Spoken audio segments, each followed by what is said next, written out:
जय हिंद दोस्तों। चलिए जान लो, देखते हैं सजीव और निर्जीव में क्या अंतर है, कि सजीव कौन से और निर्जीव कौन से, उसको मतलब पहचानेंगे कैसे।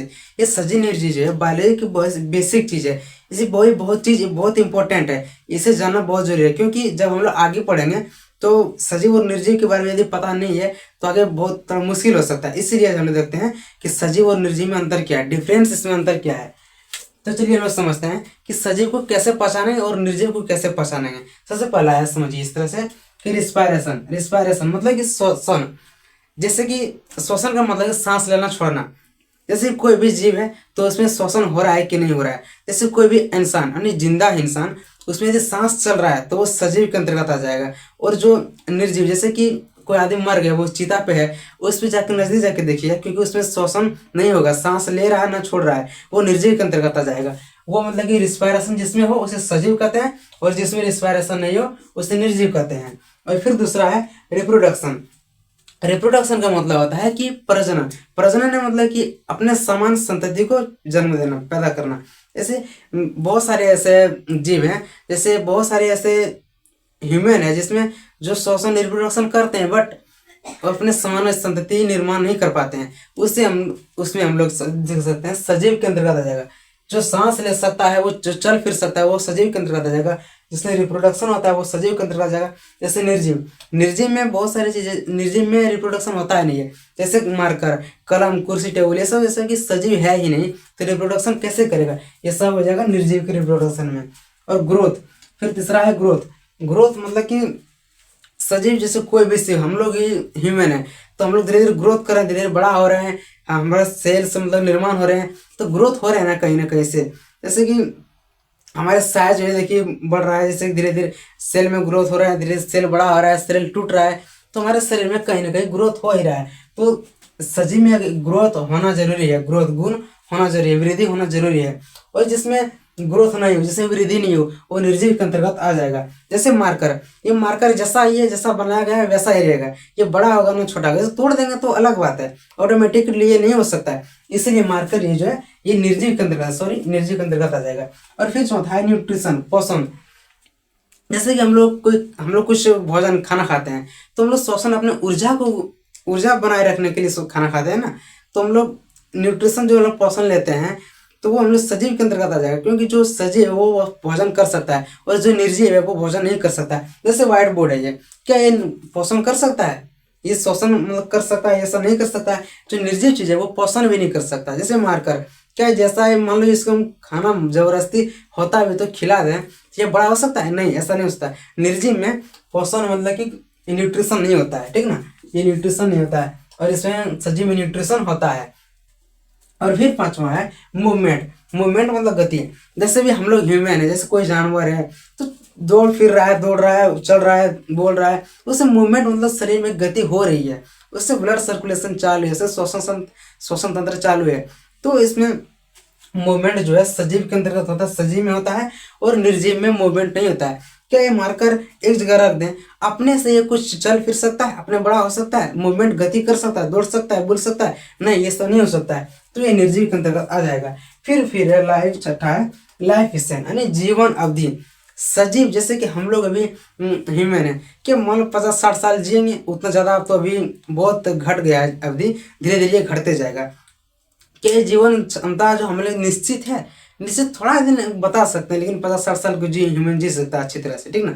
तो इसमें जो है लाइफ स्पेन सजीव में निश्चित होती है। सजीव में लाइफ स्पेन जो है इसमें निश्चित होती है, और निर्जीव में लाइफ स्पेन निश्चित नहीं हो सकती है। जैसे मान लो कोई कुर्सी या कुछ दरवाजा ही है, उसको जला देंगे, बरत कर देंगे, तो वो उसकी लाइफ स्पेन निश्चित नहीं है, कब खत्म हो जाए पता नहीं। सजीव के अंतर्गत जो स्वस्थ ह्यूमन, स्वस्थ जीव है, तो उसका लाइफ स्पेन निश्चित होता है। तो ये थे हमारे सजीव और निर्जीव के डिफरेंस गुण। ये बहुत इंपॉर्टेंट है, याद रखना बहुत जरूरी है।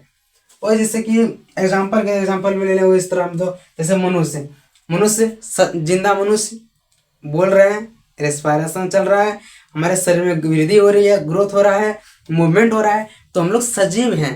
और जैसे निर्जीव में देते हैं इसमें कुर्सी, कुर्सी एक जगह रख देते हैं इस तरह, तो वैसे ही रह जाएगा। उसमें ना उसमें ग्रोथ होगा, ना उसमें मूवमेंट होगा, ना उसमें कोई सेल्स डेवलप करेगा, ना उसको कुछ रिस्पायरेशन होगा, तो वो निर्जीव के अंतर्गत आ जाएगा, कुर्सी आ जाएगा, और मनुष्य के अंतर्गत, सजीव के अंतर्गत मनुष्य आ जाएगा। जैसे जानवर, कोई जिंदा जानवर जैसे बकरी, गधा, शेर, भालू, कुछ भी है जानवर, दौड़ रहा है, फिर रहा है, शिकार कर रहा है, एक दूसरे के पीछे लड़ाई कर रहा है, अपना जो काम है वो कर रहा है, सब कुछ रिस्पायरेशन है, श्वसन चल रहा है, न्यूट्रिशन ले रहा है, तो जानवर भी सजीव, जिंदा जानवर भी सजीव के अंतर्गत आ जाएगा। लकड़ी, मान लीजिए कोई सूखा लकड़ी है, गिर गया, कट गया, उसमें रिस्पायरेशन नहीं हो रहा है, लकड़ी में भी, लड़की नहीं बोल दीजिएगा, नहीं तो कोई सुन लेगा मार वो करेगा, ठीक है ना। तो लकड़ी जो है उसमें रिस्पायरेशन ना मूवमेंट उसमें नहीं होता है। हाँ, बोले जो जिंदा है, जिसमें फोटोसिंथेसिस, खाना अपना भोजन बना रहा है, न्यूट्रिशन ले रहा है, वो सजीव के अंतर्गत। मरा हुआ लकड़ी वो नहीं होगा, निर्जीव के अंतर्गत आ जाएगा, निर्जीव के अंतर्गत आ जाएगा। फिर है पेड़ पौधे। पेड़ पौधे कौन सा पेड़ पौधे? जो जिंदा है, जो हरा पत्ती है, जो हरा है, वो पेड़ पौधे मतलब कि वो सजीव के अंतर्गत आता है।